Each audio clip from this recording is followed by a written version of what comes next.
Assalamualaikum warahmatullahi wabarakatuh. Hai, apa kabarnya anak-anak hebat? Semoga semuanya dalam keadaan sehat ya. Hari ini kita akan belajar materi tentang pengumpulan dan penyajian data. Tapi sebelum itu, kalian harus tahu dulu nih, apa saja tujuan pembelajaran kita hari ini ya.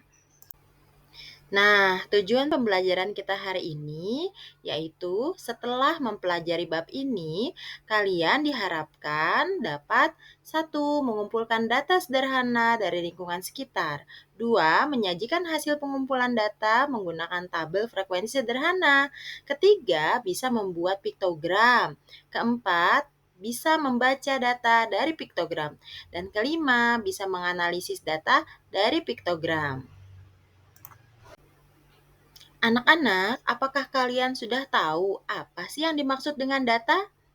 Iya, benar. Data adalah sekumpulan informasi atau fakta yang dituliskan menggunakan kata, kalimat, angka, gambar, atau simbol lainnya.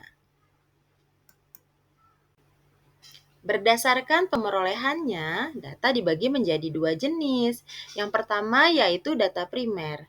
Data primer adalah pemerolehan data yang dilakukan secara langsung. Dan yang kedua adalah data sekunder. Data sekunder adalah pemerolehan data yang dilakukan secara tidak langsung. Selanjutnya, kita akan mempelajari tentang metode pengumpulan data. Apa ya yang dimaksud dengan metode pengumpulan data? Yaitu teknik atau cara yang dilakukan untuk mengumpulkan data. Metode pengumpulan data yang pertama yaitu melalui tes. Data dapat diperoleh dengan cara melakukan sebuah tes.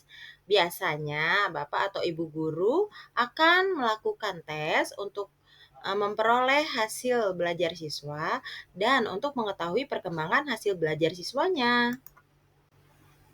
Metode pengumpulan data yang kedua yaitu bertanya langsung.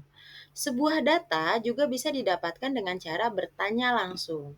Sebelum melakukan teknik ini, kamu harus membuat daftar pertanyaan terlebih dahulu. Contohnya, apa saja buah yang kamu suka? Dan apa buah yang tidak kamu suka?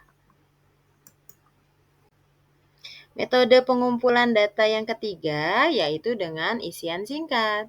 Pengumpulan data dengan lembar isian yaitu dengan cara masing-masing orang yang mengisi lembaran isian. Hasilnya kemudian dikumpulkan. Tapi sebelum ini kamu harus membuat lembar isiannya terlebih dahulu ya. Contohnya ada pada gambar di samping. Metode pengumpulan data yang keempat yaitu dengan pencatatan langsung. Pencatatan langsung biasanya dilakukan berdasarkan pengukuran atau pengamatan kemudian dicatat. Beberapa data yang dapat diperoleh dengan pencatatan langsung adalah tinggi badan dan berat badan. Berikutnya, kita akan mempelajari tentang bagaimana cara penyajian data.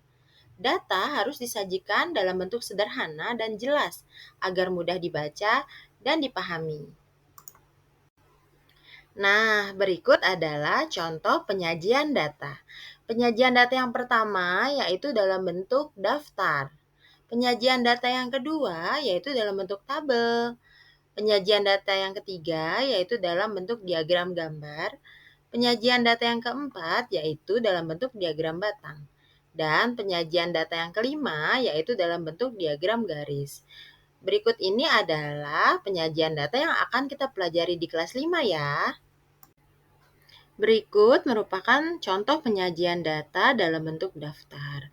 Nah, dapat kalian lihat ya, untuk menuliskan data dalam bentuk daftar harus rapih ya, baik secara horizontal maupun vertikal. Fungsinya agar kalian mudah dalam membaca datanya nanti. Selanjutnya adalah contoh menyajikan data dalam bentuk tabel. Untuk langkah yang pertama, yaitu kalian perlu mengurutkan data dalam daftar dari data yang kecil ke data yang besar. Langkah kedua yaitu menyajikannya dalam bentuk tabel. Untuk mempermudah, kalian bisa menuliskannya secara berurutan dari nilai yang paling rendah ke nilai yang paling tinggi. Berikutnya adalah contoh penyajian data dalam bentuk diagram gambar atau piktogram. Nah, kelebihan dari diagram gambar yaitu data yang kita lihat akan lebih menarik karena ada gambar-gambarnya. Nah, ini adalah contohnya ya. Pada soal itu tertulis data penjualan sapi perah. Langkah yang pertama yaitu kita buat tabelnya terlebih dahulu ya, sama dengan tabel soalnya, yaitu terdiri dari tahun dan jumlah atau berapa ekor. Selanjutnya, kita bikin permisalan. Semisalnya, di sini karena data penjualan sapi, maka kita membuat gambar sapi. Sebisa mungkin seperti itu ya. Jangan di sini adalah data penjualan sapi, tapi kita gambarnya mobil. Ya, anak-anak ya. Selanjutnya, untuk memudahkan karena di sini jumlahnya adalah ribuan, maka kita umpamakan satu sapi mewakili 1.000 ekor.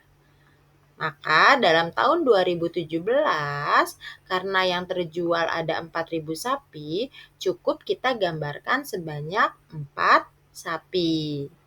Begitu juga pada tahun 2018, karena jumlah penjualannya ada 7.000 sapi, maka kita perlu menggambar sapi sebanyak Iya, pintar. Yaitu sebanyak 7 ekor sapi saja, dan seterusnya. Selanjutnya yaitu contoh penyajian data dalam bentuk diagram batang. Nah, kalau yang ini anak-anak sudah nih mempelajarinya di kelas 4. Tetapi yang perlu kita ingat sekarang yaitu untuk menyajikan data dalam bentuk diagram batang akan lebih mudah jika sisi atau garis tegak ini kita tuliskan banyaknya data atau frekuensi. Dalam soal ini yaitu banyaknya siswa. Dan untuk sisi atau garis yang ke samping atau horizontal, di sini kita isi dengan nilai hasil perolehan dari siswa. Begitu ya anak-anak ya. Nah, selanjutnya yaitu contoh dari penyajian data dalam bentuk garis ya. Ini juga sudah pernah kalian pelajari di kelas 4 ya. Dan hampir sama dengan cara menyajikan data dalam bentuk diagram batang. Hanya saja bentuknya ini berupa titik-titik lalu dihubungkan menjadi sebuah garis. Setelah kita mempelajari materi tentang data, bagaimana cara mengumpulkan data, dan bagaimana cara penyajian data, selanjutnya kita latihan soal ya. Soal nomor 1, yaitu berikut ini adalah nilai ulangan matematika kelas 5A. Pertanyaannya, berapa nilai terendah dari data tersebut ya? Nah, untuk mempermudah mencari jawaban, kalian bisa mengurutkan terlebih dahulu data ini dari data yang nilai paling rendah hingga ke nilai yang paling tinggi. Setelah dapat jawabannya, silakan kalian tulis di buku tulis ya. Nah, nanti kita akan koreksi bersama. Soal yang kedua. Berikut adalah nilai ulangan matematika kelas 5. Pertanyaannya, berapa siswa yang memperoleh nilai lebih dari 80? Silakan kalian tuliskan jawaban kalian lagi di buku tulis ya. Soal ketiga, dari data di samping, berapa ya nilai tertinggi dari data tersebut? Jawabannya, silakan kalian tulis kembali di buku tulis. Dan soal yang terakhir yaitu, berapa siswa yang memperoleh nilai kurang dari 75? Jawabannya ditulis di buku tulis ya. Terima kasih anak-anak hebat. Besok kita akan menerapkan konsep ini untuk soal yang lebih kompleks. Tetap semangat dalam belajar ya. Wassalamualaikum warahmatullahi wabarakatuh.